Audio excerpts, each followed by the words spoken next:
Assalamualaikum and good greetings. So in this video we will cover something that myself I find it interesting, somewhat funny, and yeah, we will see. Let's take a look straight to the comment that triggers the whole discussion. So this is by this guy. So I highlighted here because this word triggers some question in me, that what do you mean by this word Jabna? Now, based on this statement, making her clean his stained clothing, I have a guess what he's referring to, but the word here is false, it's wrong. Okay, another comment. And the fact that he made her clean his jabna is even more disgusting. So that's interesting what he's talking about. So again, this is the second time he used the word jabna. Now, and then he made this comment: I'm Middle Eastern, brother, and I know my Arabic. So I want to highlight here because I'm confused. What is jabna? Are you sure that is the correct word? I have my assumption of what is the actual word, but this comment really make me feel that this is very interesting because he makes this claim: I know my Arabic. You seem like a nice gentleman. I hope this is okay, etc. So I ask, by the way, what is jabna that you are mentioning? Care to write in Arabic so that I can search for it, especially when he said he knows his Arabic. So what is this jabna? So jabna is semen. So he confidently says, as someone from Middle Eastern that knows his Arabic, jabna is semen, pray to Jesus, blah blah blah. And then what language is that? Is it Arabic? Isn't semen in Arabic al-mani, right? And of course, now it's easier for Malay, I think, because we absorb a lot of Arabic words, so we are quite familiar with many of Arabic words, including this one, mani. Normally when we say we are referring to semen and we search in hadith, etc., this is the most common word used for semen. So when he said jabna is semen confidently, that's very interesting. This is the hadith that I'm thinking he's referring to, and this word janabah, right? Aghsilul janabah. So this word janabah, and for those not familiar with Arabic, normally you will just say janaba, right? For who is familiar with Arabic, you know janaba, right? That's the pronunciation.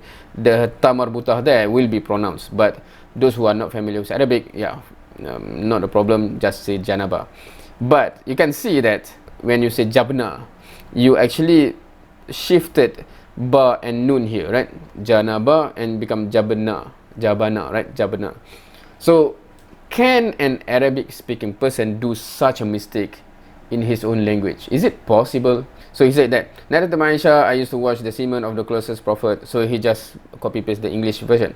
So I'm familiar with the hadith. We learned it in fiqh classes during secondary school. I saying the word jabna is in that hadith. So I'm trying to see how long he can, prolong this before he realized his mistake.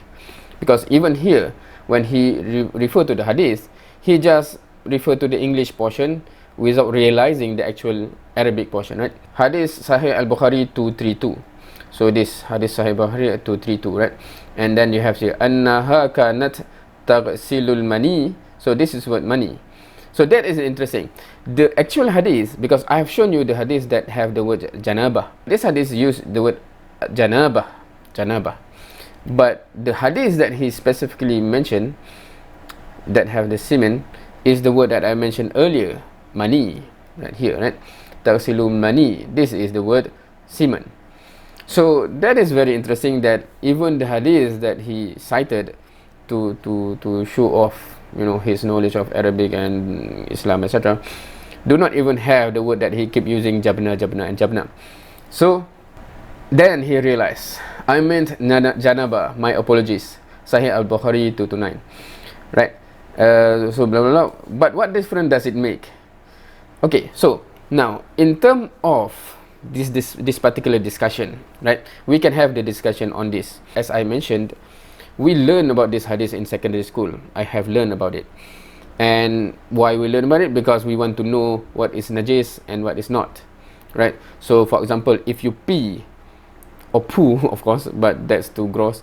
If you pee accidentally, for example, or child, etc., pee on clothing, you have to wash it to get rid of the najis, yeah, especially when you want to go to pray, etc., right?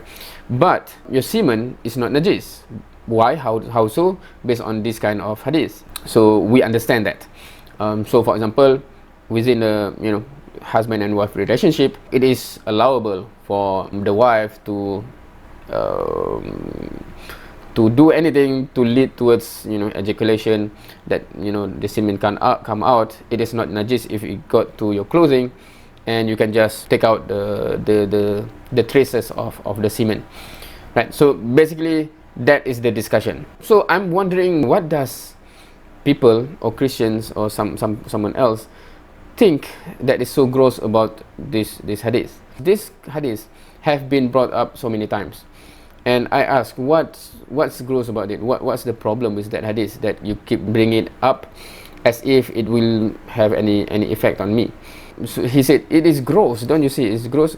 So my question is, so in Christianity it is never allowable for between husband and wife to have the semen come out?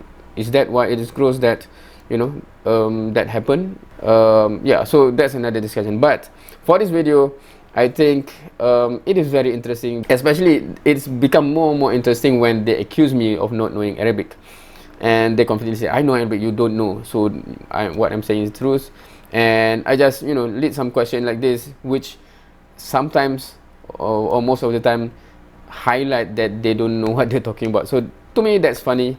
Of course, if anyone who is interested to have a discussion about what is the implication of those hadith within the Islamic context, Islamic teaching, etc., we can feel free to request, we can discuss about it. But normally for this kind of guys, I don't think that's the intention at all. It's just they're finding things that they think is problematic, and they just use it, and even if I explain one, they simply just go to another thing that they think can be thrown out at you, right? So when the intention to understand is not there, I rarely waste my time. I used to be passionate to explain everything, but I found that is a waste of time when you are dealing with someone who don't really want to have a valid answer anyway. They just want to shoot at you, thinking that will get them to Jesus or something. I'm not sure. Anyway, so that's for this video. What do you think? Any comment? Feel free to suggest anything. Thank you for watching. See you next time.